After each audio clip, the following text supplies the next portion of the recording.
કાયદામાં રહેશે તો ફાયદામાં રહેશે. 100 કલાકમાં ગેરકાયદેસર પ્રવૃત્તિઓ કરતા લોકોની યાદી અને તાત્કાલિક પગલાં લેવાના આદેશ. ડીજીપીનો આદેશનું પાલન કરતું ધોરાજી પોલીસ તંત્ર.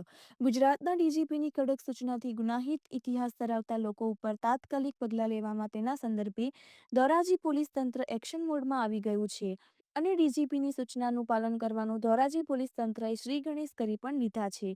રિપોર્ટર જયંત વિંજોડા, ધોરાજી.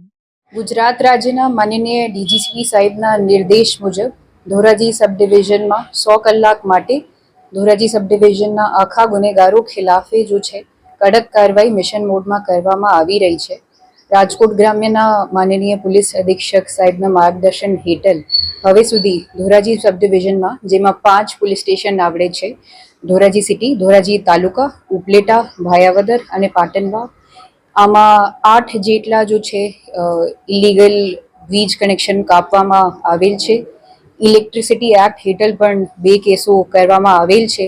પીજીવીસીએલ દ્વારા જો છે આશરે 2 લાખ રૂપિયાનો દંડ કરવામાં આવ્યો છે અને ભાડા કરનારનો જાહેરનામા ભંગ કરનાર વાળા લોકોના ખિલાફે પણ દો ગુના જો છે દાખલ કરવામાં આવ્યા છે.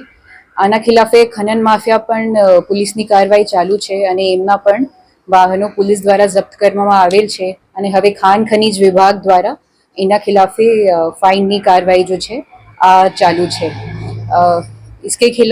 इसके अलावा 75 જેટલા શરીર સંબંધી ગુનાગાર જો છે એમની જો છે પોલીસે આજ મોટા ગુનાઓના જો અપરાધી છે આજ કાઉન્સિલિંગ કરવી હતી અને મની લેન્ડિંગ ની થ્રુ જો છે એક્સટોર્શન કરવા વાળા જો આરોપીઓ છે એમના ખિલાફે પણ પોલીસની કાર્યવાહી ચાલુ છે. હવે સુધી 1 ગુનો જો છે આ દાખલ કરવામાં આવ્યો છે ભાયાવદરમાં અને 1 ગુનો દાખલ કરવાની કાર્યવાહી ચાલુ છે.